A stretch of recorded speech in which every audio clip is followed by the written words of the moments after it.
Sugeng, Yap, jadi kalau bicara mengenai harga nih, harga, sebenarnya ya. menurut DPR pantasnya di berapa sih? Jadi begini, ada dua pendekatan. Pendekatan pertama, waktu itu yang kita mintakan adalah kita negosiasi di tingkat atas. Tetap basisnya apa? Basisnya adalah basis negosiasi atas due diligence. Tadi kan perlunya di due diligence. Yakni apa? Kita negosiasi dengan Vale Kanada. Kenapa? Karena Vale Kanada yang akan melepas 10% kurang lebih kan.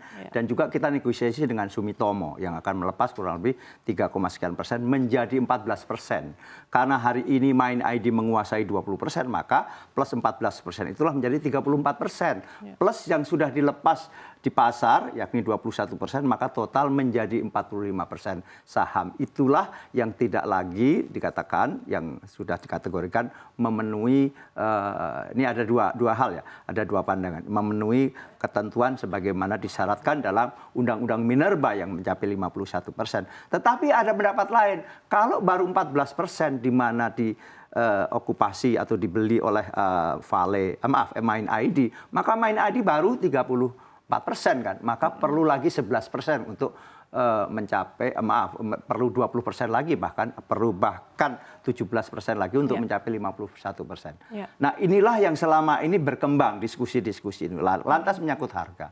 Harga satu negosiasi pertama adalah negosiasi dengan tadi Vale Kanada dan juga Sumitomo. Tetap berbasis, mau basisnya apa? Basis tadi misalnya apa? Price book value. Kalau dulu Freeport kan 2 kali price book value-nya ya, kalau Pak ini Sugeng. ditawarkan 1,5 kali lipatnya. Ini 1,5 kali. Kita menawar 1,3-nya. Nah, price book value-nya itu berapa? Kan gitu. Nah, sekarang kan price book value-nya sekitar 4.000. Kalau diperdagangkan di pasaran 4.100-an nih. Sekian. Nah, maka fair cukup fair kalau kita di bawah itu kurang lebih di 3.900, 3.800. Kurang lebih 10% atau 15% di bawah harga pasar, itu yang dimaksud diskon kan begitu. Nah, memang idealnya diskon ya setinggi-tingginya kan begitu. Itulah yang sekarang terus dilakukan upaya, dan memang itu sudah masuk wilayahnya pemerintah, wilayahnya eksekutif. Nah, kenapa? Kami terus mengawal agar konstitusi ini dijalankan.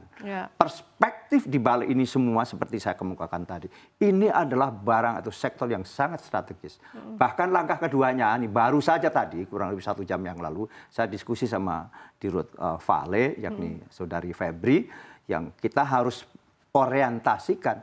Hilirisasi yang dimaksud tidak sekedar seperti hari ini, ada nikel matte yang produksinya ya, ada juga NPI, nickel pig iron atau stainless steel.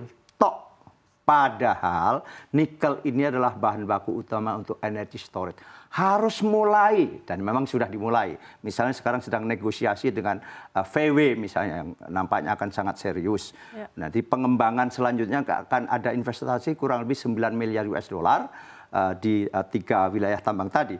Baik di Sorowako, Wadobi maupun di Pomala. Tadi di Sulawesi Selatan, Sulawesi Tengah, dan Sulawesi Tenggara. Nah, ini semuanya tidak sekedar hilirisasi dalam pengertian hari ini. Setelah jadi nikel matte, jadi NPI, dan menjadi stainless steel, kita ekspor begitu saja. Kenapa demikian? Seperti saya kemukakan tadi, di saat nikel kita sangat butuhkan, karena ujung dari segala ujung nanti adalah apa yang disebut dengan energy storage dalam konteks kelistrikan. Di saat fosil sudah menjadi masalah, apalagi kita net zero emission, kita menandatangani Paris Agreement, ini kita harus mencapai net zero emission. Dengan demikian perlu sekali namanya energy storage, berupa baterai yang besar menyimpan itu.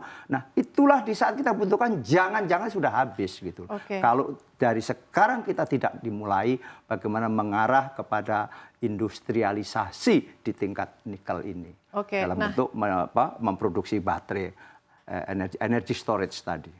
Nah, Pak Reddy, Anda masih tersambung dengan kita kan ya, Pak Reddy. Kalau dari sudut pandang hukum, Anda melihatnya sekuat apa bargaining power Indonesia saat ini, dan apa saja yang mungkin dapat dilakukan agar divestasi saham Vale ke Indonesia ini bisa berjalan lebih mulus lagi nih, Pak? Posisi sangat kuat, Mbak Frida. Contoh soal harga. Tadi kan misalnya PT Vale minta harganya itu seperti harga pasar ya. Tadi misalnya 4.100 sekian saham. Ini kan nggak bisa di head to head kan antara pembeli biasa dengan pemerintah. Karena kalau orang misalnya beri saham gitu kan, ya dengan harga yang di listing, tapi kan pemerintah tidak. Karena pemerintah ini tadi, satu dia kemudian mempunyai kewenangan untuk memperpanjang izin usaha pertambangan khusus bagi PT Vale. Kemudian yang kedua, pemerintah punya hak untuk menolak atau menerima RKB PT Vale. Kemudian yang ketiga, pemerintah punya kewenangan untuk menciutkan luas wilayah PT Vale. Artinya posisi hukum antara pemerintah dengan yang kemudian membeli di luar pemerintah itu beda. Ketika PT Vale menyamakan mau pemerintah mau bukan harganya itu 4.000 per saham, ini kan nggak bisa. Artinya posisi pemerintah sebagai pemegang kedaulatan rakyat dan dalam konteks sumber daya alam ini nggak bisa dilakukan itu. Artinya misalnya ketika pemerintah melobi atau menegosiasi harga per saham itu misalnya 1,3 dari nilai buku, itu kan saya kira sebenarnya sudah cukup moderat.